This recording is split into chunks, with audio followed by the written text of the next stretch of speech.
Hi hi ಎಲ್ಲ ನನ್ನ ಫಾಲೋವರ್ಸಿಗೆ ನನ್ನ ಕಡೆಯಿಂದ ಒಂದು ಬಿಗ್ ಹಾಯ್. ನೋಡಿ ಈ ಸೋಪ್ ಇದೆಯಲ್ಲ ಸ್ನೇಹಿತರೆ, ನೋಡಿ ನನಗೆ ಝೂಮ್ ಮಾಡಿ ತೋರಿಸ್ತೀನಿ ಈ ಸೋಪನ್ನು. ನೋಡಿ ಈ ಸೋಪ್ ಹಚ್ಚಿ ನೀವು ಸ್ನಾನ ಮಾಡಿಸೋದ್ರಿಂದ ಸೊಳ್ಳೆ, ನೊಣ ಮತ್ತು ಉಣ್ಣೆ, ಎಕ್ಸ್ಪೆಷಲಿ ಸೊಳ್ಳೆ, ನೊಣ, ಉಣ್ಣೆ ಆಯ್ತು ಹಸು ಮೇಲೆ ಕೂರಲ್ಲ. ಏಕೆ ಅಂತಂದರೆ ಉಣ್ಣೆ ಜಾಸ್ತಿ ಆಗೋದನ್ನು ತಡೆಗಟ್ಟುತ್ತೆ. ಮತ್ತು ಈ ಸೋಪಿನ ವಿಶೇಷತೆ ಏನು ಅಂದರೆ ನೊಣ ಜಾಸ್ತಿ ಕೂರಲ್ಲ ಈ ಸೋಪ್ ಹಾಕಿದರೆ. ಹೆಂಗೆ ಆ ಸೋಪ್ ಹಚ್ಚಿ ವಾಶ್ ಮಾಡೋದು ಅನ್ನೋದನ್ನು ನಾನು ನಿಮಗೆ ತೋರಿಸ್ತೀನಿ. ಆ ಸೋಪ್ ಹೇಗಿರುತ್ತೆ ಅಂತಲೂ ತೋರಿಸ್ತೀನಿ. ತೋರಿಸಿ ಸೋಪ್ನ ಆಯಿತಾ. ನಾವೆಲ್ಲ ಯೂಸ್ ಮಾಡಿದ್ದೀವಿ, ಒಂದು 2-3 ದಿನ ಯೂಸ್ ಮಾಡಿದ್ದೀವಿ. ನೋಡಿ ಈ ರೀತಿ ಇರುತ್ತೆ, ಒಳ್ಳೆ ಆಯಿತಾ. ಈ ಡೆಟಾಲ್ ಸೋಪ್ ಇದ್ದಂಗೆ ಇರುತ್ತೆ. ಈ ಥರ ಫಸ್ಟು ನೀರಾಗಿ ಹಾಕ್ಕೊಂಡು ನೀಟಾಗಿ ಉಜ್ಕೋಬೇಕು ಹಸುನ. ನೋಡಿ ಈ ಥರ ಹಸು ಗಲೀಜಾಗಿರುತ್ತಲ್ಲ, ನೀಟಾಗಿ ನೀರು ಬಿಟ್ಕೊಂಡು ಈ ಥರ ನೀಟಾಗಿ ಉಜ್ಕೋಬೇಕು. ಉಜ್ಕೊಂಡು ಆಮೇಲೆ ಆ ಸೋಪನ್ನ ಹಾಕಿ ತೊಳಿಬೇಕು. ಉಣ್ಣೆ, ಎಕ್ಸ್ಪೆಷಲಿ ಉಣ್ಣೆ ಕಮ್ಮಿ ಆಗುತ್ತೆ ಆ ಸೋಪಲ್ಲಿ. ಯಾರ್ಯಾರೆಲ್ಲ ತುಂಬ ಹಸುಲು ಉಣ್ಣೆ ಇದೆ ಅಂತಿದ್ದೀರ ಅವರಿಗೆ ತುಂಬಾ ಯೂಸ್ ಆಗುತ್ತೆ ಈ ಸೋಪು. ನನಗೂ ಗೊತ್ತಿರಲಿಲ್ಲ, ನನಗೂ ಯಾರೊಬ್ಬರು ಸಜೆಷನ್ ಕೊಟ್ಟಿದ್ದು ಫಾರ್ಮ್ ಅವರು. ಮೇಡಮ್ ಉಣ್ಣೆ ಮತ್ತು ತುಂಬಾ ಆಯಿತಾ ನೊಣಗಳು ಆಗಿರುತ್ತಲ್ವ, ಆವಾಗ ನೀವು ಹಸುಗೆ ಈ ಸೋಪ್ ಹಾಕಿ ಸ್ನಾನ ಮಾಡಿಸಿದ್ರೆ ನೀಟಾಗಿ ಕ್ಲೀನ್ ಆಗುತ್ತೆ ಮತ್ತು ನೊಣಗಳು ಜಾಸ್ತಿ ಕೂರಲ್ಲ ಅಂತ ಹೇಳಿದ್ರು. ಉಣ್ಣೆ ಜಾಸ್ತಿ ಇದ್ರು ಅಂತೂ ತುಂಬ ಚೆನ್ನಾಗಿ ಕ್ಲೀನ್ ಆಗುತ್ತೆ ಮೇಡಮ್ ಅಂತ ಹೇಳಿದ್ರು. ನೋಡಿ ಆಯಿತಾ. ಹಸುನ ನೋಡಿ ಸ್ನೇಹಿತರೆ, ಹಸುನ ಕಟ್ಟೋದು ದೊಡ್ಡ ವಿಷಯ ಅಲ್ಲ, ಹಸು ತಂದು ಬಿಡ್ಬೋದು. ಆದರೆ ಅದನ್ನ ಆರೈಕೆ ಮಾಡೋದಿದೆಯಲ್ಲ ಸ್ನೇಹಿತರೆ, ಅದಷ್ಟೇ ಆಯಿತಾ. ಅದಕ್ಕೆ ಟೈಮ್ ಕೊಡಬೇಕು, ಅದನ್ನು ಆರೈಕೆ ಮಾಡ್ಕೋಬೇಕು ಆಯಿತಾ. ಸುಮ್ಮನೆ ತನ್ನ ನಮ್ಮ ಕೊಟ್ಟಿಗೆಯಲ್ಲಿ ಬಿಕ್ಕಣ್ಣ ಹಂಗೇನಿರಬಾರ್ದು. ನೀಟಾಗಿ ಹಸುನ ವಾಶ್ ಮಾಡಬೇಕು. ಈಗ ಕೆಲವ್ರು ಹೇಳ್ತಾರೆ ಹಸುನ ತುಂಬ ವಾಶ್ ಮಾಡಬಾರ್ದು, ತೊಳಿಬಾರ್ದು ಹಸುನ ಅಂತ ಹೇಳ್ತಾರೆ. ಆದರೂ ಸ್ನೇಹಿತರೆ, ಈಗ ಕಟ್ಟಿ ನಾವು ಒಂದೇ ಕಡೆ ಕೊಟ್ಟಿಗೆಯಲ್ಲಿ ಕಟ್ಟಿದಾಗ ಏನಾಗುತ್ತೆ, ಹಸು ತುಂಬಾ ಗಲೀಜು ಮಾಡ್ಕೊಳುತ್ತೆ ಸ್ನೇಹಿತರೆ. ತುಂಬಾ ಗಲೀಜು ಮಾಡ್ಕೊಂಡಾಗ ನಮಗೆ ನೋಡೋಕ್ಕೊಂಥರ ಆಗುತ್ತೆ. ಹಾಗಾಗಿ ತೊಳಿಲೇಬೇಕಾಗುತ್ತೆ.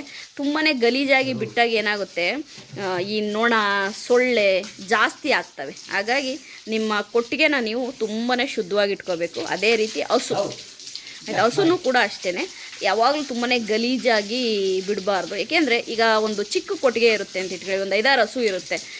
ನೀವು ಗಲೀಜಾಗಿ ಬಿಟ್ಕೊಂಡ್ರೆ ನಿಮಗೆ ಓಡಾಡೋಕ್ಕೆ ನಿಮ್ಗೊಂಥರ ಆಗುತ್ತೆ. ಎಷ್ಟು ಕ್ಲೀನಾಗಿ ಇಟ್ಕೊಳ್ತೀರಾ, ಹಸುನ ಎಷ್ಟು ಕ್ಲೀನಾಗಿ ತೊಳಿತೀರಾ ಅದು ನೋಡಿ. ಈ ಥರ ಸೋಪನ್ನು ಹಚ್ಚಬೇಕು ನೋಡಿ. ಈ ಥರ ನೀಟಾಗಿ ಸೋಪನ್ನು ಎಲ್ಲ ಕಡೆ ಹಚ್ಬಿಟ್ಟು ನೀಟಾಗಿ ವಾಶ್ ಮಾಡಬೇಕು ನೋಡಿ.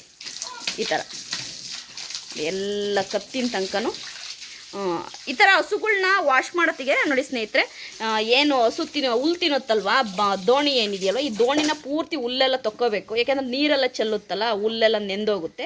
ಅವಾಗ ಏನಾಗುತ್ತೆ, ನಿಮಗೆ ಹುಲ್ಲೆಲ್ಲ ತಕ್ಕೊಂಡು ನೀಟಾಗೆ ತೊಳೆದು ಆಮೇಲೆ ಹೊಸದಾಗಿ ಹುಲ್ಲು ಹಾಕ್ಬೋದು ನೋಡಿ. ಈ ಥರ ನೋಡಿ, ಈ ಥರ ಸೋಪ್ ಹಾಕಿ ನೀಟಾಗಿ ತೊಳೆದ್ಬಿಟ್ರೆ ಉಣ್ಣೆ ಒಂದಿಲ್ದಂಗೆ ಕಮ್ಮಿ ಆಗುತ್ತೆ. ನೀವು ನೋಡ್ತಾ ಇರ್ಬೋದು ನಮ್ಮ ಹಸುವಲ್ಲಿ ಉಣ್ಣೆ ಇಲ್ಲ ಆಯಿತಾ. ನಮಗೂ ಯಾರೋ ಒಬ್ಬರು ಫಾರ್ಮರ್ ಹತ್ರ ನಾನು ಕೇಳತ್ತಿಗೆ ಅವ್ರು ಹೇಳಿದ್ರು, ಸರ್ ಏನು ಮಾಡ್ತೀರಾ ನೀವು ಉಣ್ಣೆ ಕಮ್ಮಿ ಆಗೋಕ್ಕೆ ಅನ್ನೋದಕ್ಕೆ.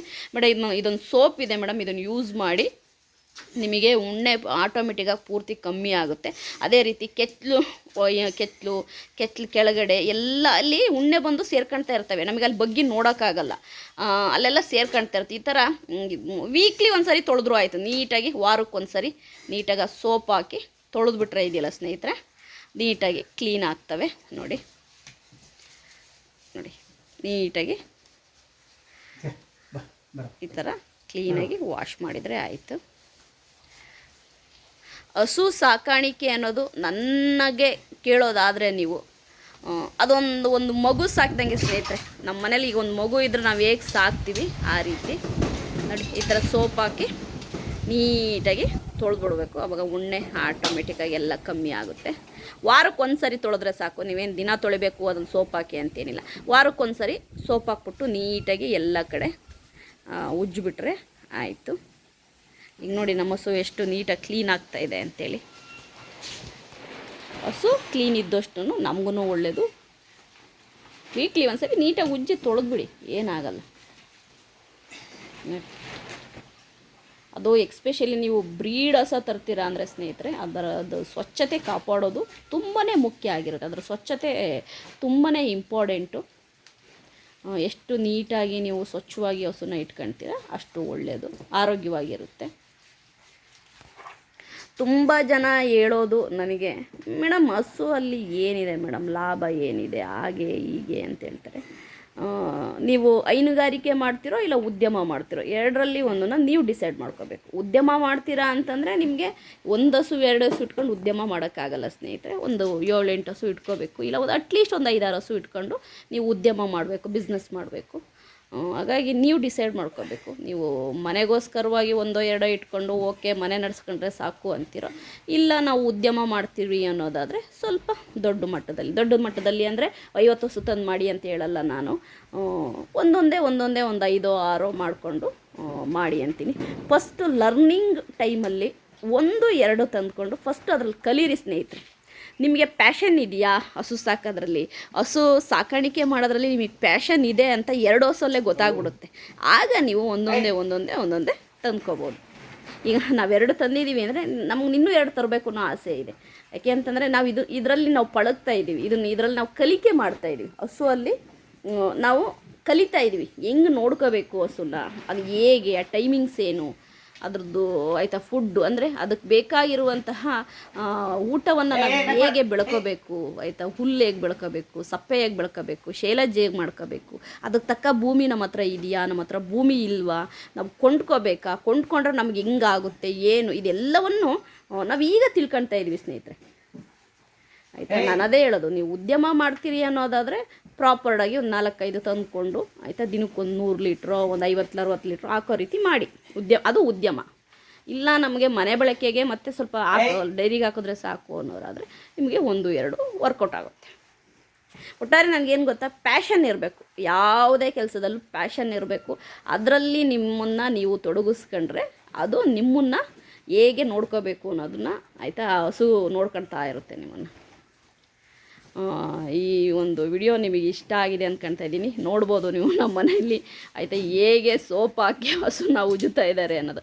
ಸೋಪ್ ಅಂದರೆ ಅದು ಆರ್ಡಿನರಿ ಸೋಪಲ್ಲ ಸ್ನೇಹಿತರೆ, ನೀವು ಹಂಗೆ ತಿಳ್ಕೊಬೇಡಿ. ಅದು ಬಂದುಬಿಟ್ಟು ಉಣ್ಣೆ ಮತ್ತು ನೊಣಗಳಿಗೆ ಆಯಿತಾ ಅದು ಹೋಗಬೇಕು. ಹಸು ಮೇಲೆ ಯಾವಾಗಲೂ ಉಣ್ಣೆ ಇರಬಾರ್ದು. ಯಾಕೆಂದರೆ ಹಸುವಲ್ಲಿ ತುಂಬ ಉಣ್ಣೆ ಇದ್ದರೆ ಸ್ನೇಹಿತರೆ, ಹಸು ಏನು ಮಾಡುತ್ತೆ ಅಂತಂದರೆ ಹಾಲು ಕೊಡೋದನ್ನೇ ಕಮ್ಮಿ ಮಾಡಿಬಿಡುತ್ತೆ ಸ್ನೇಹಿತರೆ. ಉಣ್ಣೆ ಜಾಸ್ತಿ ಆಗಿಬಿಟ್ರೆ ಹಸು ಮೇಲ್ಗಡೆ ಹಾಲು ಕೊಡೋದನ್ನೇ ಕಮ್ಮಿ ಮಾಡಿಬಿಡುತ್ತೆ. ಹಾಗಾಗಿ ಉಣ್ಣೆ ಕಮ್ಮಿ ಆಗೋಕ್ಕೋಸ್ಕರವಾಗಿ ನಾವು ವೀಕ್ಲಿ ಒಂದ್ಸರಿ ಅಂದರೆ ವಾರಕ್ಕೊಂದ್ಸರಿ ಈ ರೀತಿ ಹಸುನ ನೀಟಾಗಿ ತೊಳಿತಾ ಇರ್ತೀವಿ ನೋಡಿ. ಅದು ಕೂಡ ನಿಂತ್ಕೊಂಡು ಸುಮ್ಮ ತೊಳ್ಸ್ಕೊಳ್ತಾ ಇರುತ್ತೆ. ನನಗಂತೂ ಖುಷಿ ಆಗುತ್ತೆ ನೋಡ್ತಾ ಇದ್ದಾಗ. ವಾರಕ್ಕೊಂದ್ಸರಿ ಆಯಿತಾ ಈ ಥರ ತೊಳಿತಾ ಇರ್ತೀವಿ. ಉಣ್ಣೆ ಯಾರ್ಯಾರ ಮನೆಯಲ್ಲಾದರೂ ನಿಮ್ಮ ಹಸುವಲ್ಲಿ ತುಂಬ ಉಣ್ಣೆ ಇದೆ ಅನ್ನೋದಾದರೆ ಈ ಸೋಪನ್ನ ಯೂಸ್ ಮಾಡಿ ಆಯಿತಾ. ತುಂಬ ಈಸಿ, ಏನಿಲ್ಲ. ಹಸು ಮೇಲೆ ನೀಟಾಗಿ ಉಜ್ಜಿಬಿಟ್ಟು ಒಂದು ಬ್ರಷ್ ಹಾಕಿ ಆ ಸೋಪ್ ಹಾಕ್ಬಿಟ್ಟು ಉಜ್ಜಿಬಿಟ್ಟು ನೀರು ಇದ್ಬಿಟ್ರೆ ಆಯಿತು.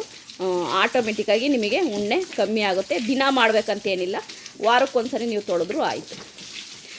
ನಿಮಗೆ ಇದು ಇಷ್ಟ ಆಗಿದೆ ಅಂತ ನಾನು ಅಂದ್ಕೊಳ್ತಾ ಇದ್ದೀನಿ. ಓಕೆ, ಬಾಯ್ ಬಾಯ್.